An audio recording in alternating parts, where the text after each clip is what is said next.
வழக்கம் இது crime time. நான் பாலவேல் சக்கரவர்த்தி.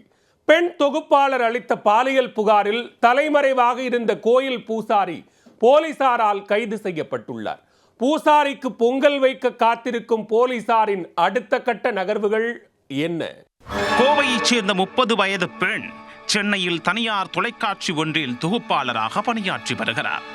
அவர் சென்னை பாரிமுனையில் உள்ள காளிகாம்பாள் கோயிலுக்கு அடிக்கடி சென்று வந்துள்ளார்.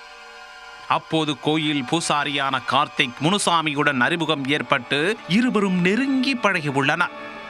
கோயிலில் நடந்த சிறப்பு பூஜையில் கலந்து கொண்ட பெண்ணை தனது பென்ஸ் காரிலேயே அழைத்துச் சென்று அவரது வீட்டில் விடுவதாக கூறி பூசாரி கார்த்திக் அழைத்துச் சென்றுள்ளார்.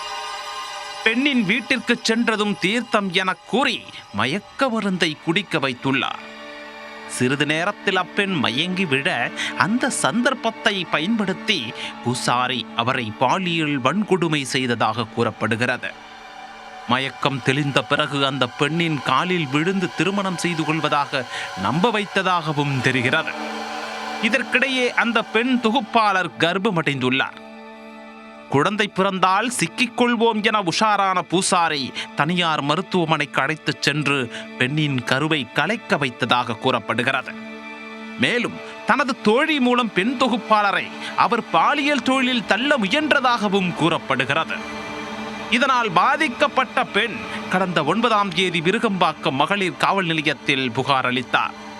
புகாரின் பேரில் போலீசார் விசாரணை நடத்தி கார்த்திக் முனுசாமி மீது ஏமாற்றுதல், பாலியல் வன்கொடுமை செய்தல், கருச்சிதைவு உண்டாக்குதல் உள்ளிட்ட பிரிவுகளில் வழக்கு பதிவு செய்தனர்.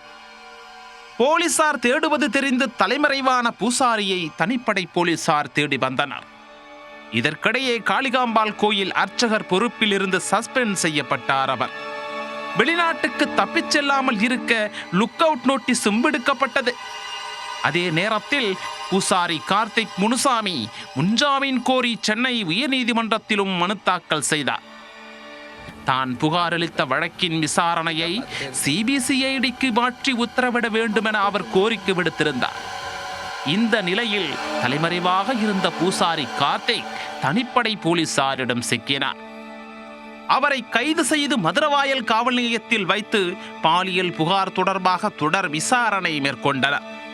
பின்னர் நீதிமன்றத்தில் ஆஜர்படுத்தி சென்னை புழல் சிறையிலும் அடைத்தனர். பாலியல் புகாரில் தேடப்பட்டு வந்த பூசாரி 10 நாட்களுக்கு பின் போலீசாரிடம் சிக்கியிருப்பது சலசலப்பை ஏற்படுத்தியுள்ளது.